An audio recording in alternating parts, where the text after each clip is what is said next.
Yeah, I'm making a video. What's the problem?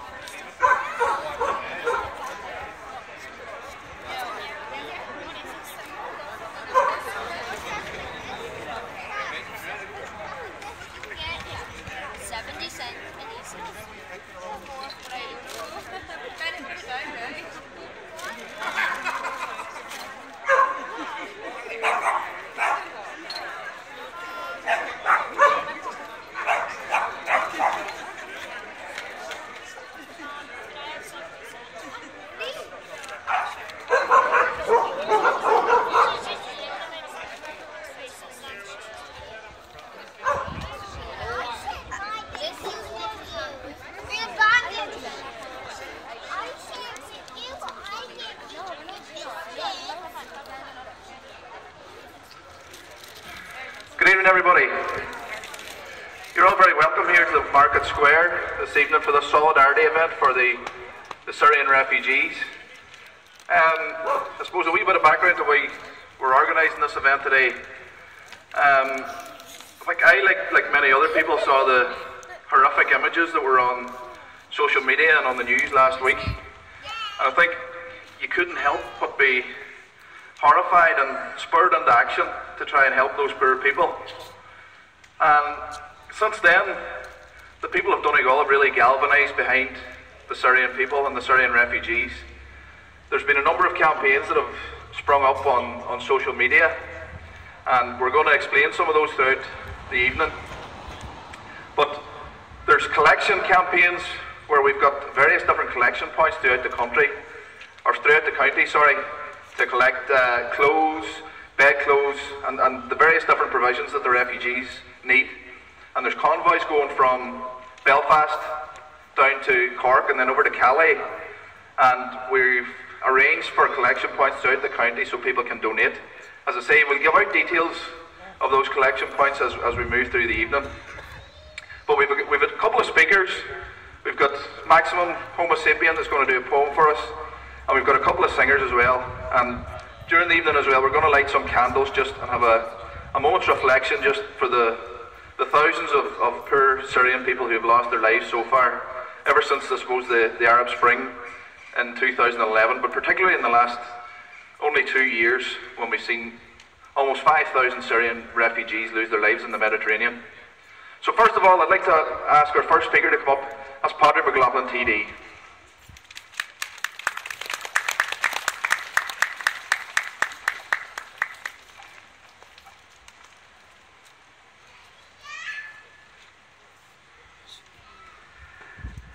I was speaking in the Dáil earlier this year, and as fortune would have it, I had read an article that stunned me really, and I would see a really good understanding and detailed understanding of our own history, and it was this particular line that stunned me. Ireland is the only country in the world that today has a population lower than in the early 1800s. I'm just going to say that again. We are the only country in the world that has a population today lower than in the early 1800s. And of course we know about the potato famine. We know that out of a population of 8 million people at that time, 1 million died of starvation, and 1 million and many, many more over the years that followed went on the coffin ships to Britain and to the United States.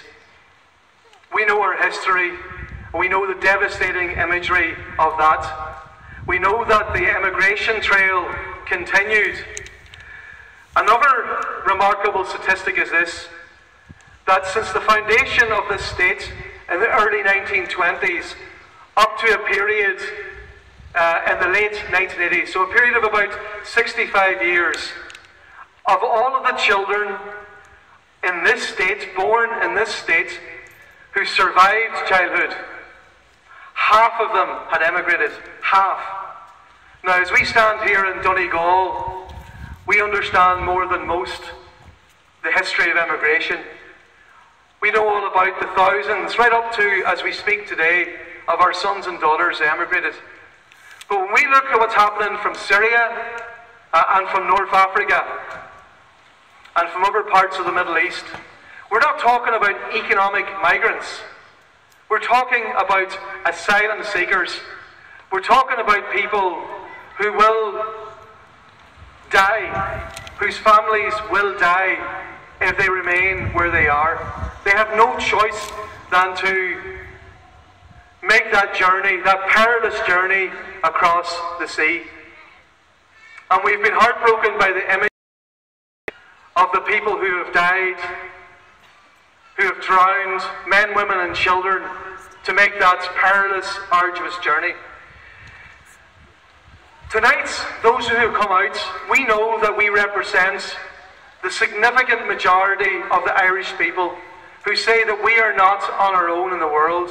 We are part of a greater world. We are connected to each other. We are responsible for each other. But let's talk about the conflict in Syria. And let's talk about Libya. And let's talk about North Africa. Let's talk about Afghanistan. Let's talk about the regions where people are emigrating from. The fact is that the European Union and the United States have been responsible for making those conflicts much teams that have made those conflicts much worse.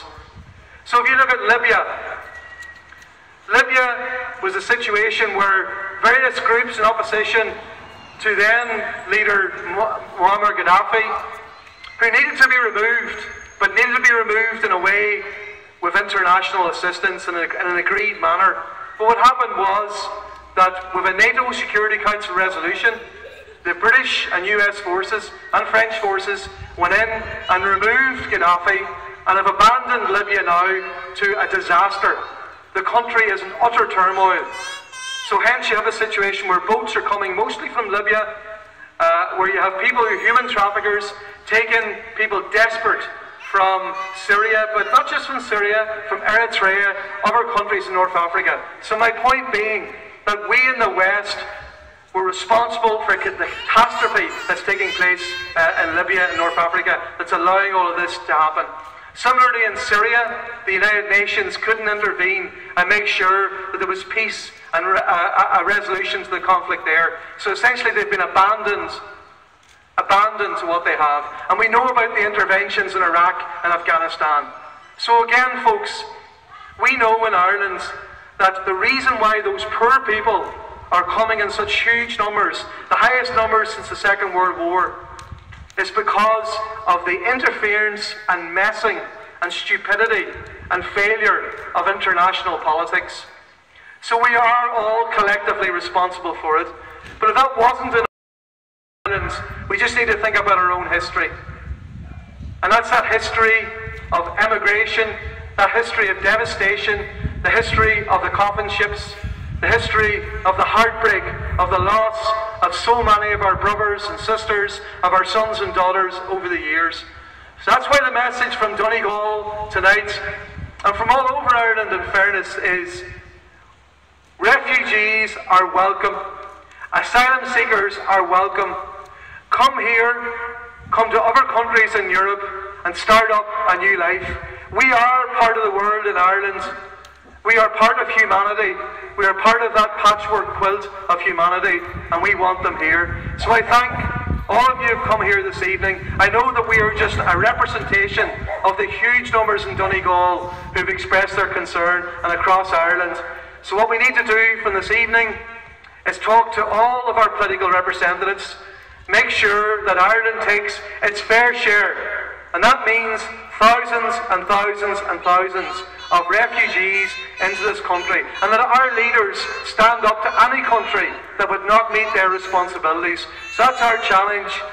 We finish here this evening is to talk to our political representatives, be it local council, be it TDs, senators, or ministers. Speak to all to make sure that Ireland takes its responsibility, and I would argue that we actually show proper leadership by taking more, a lot more than we're being asked, considering our own history and considering our place in the world. Thank you very much.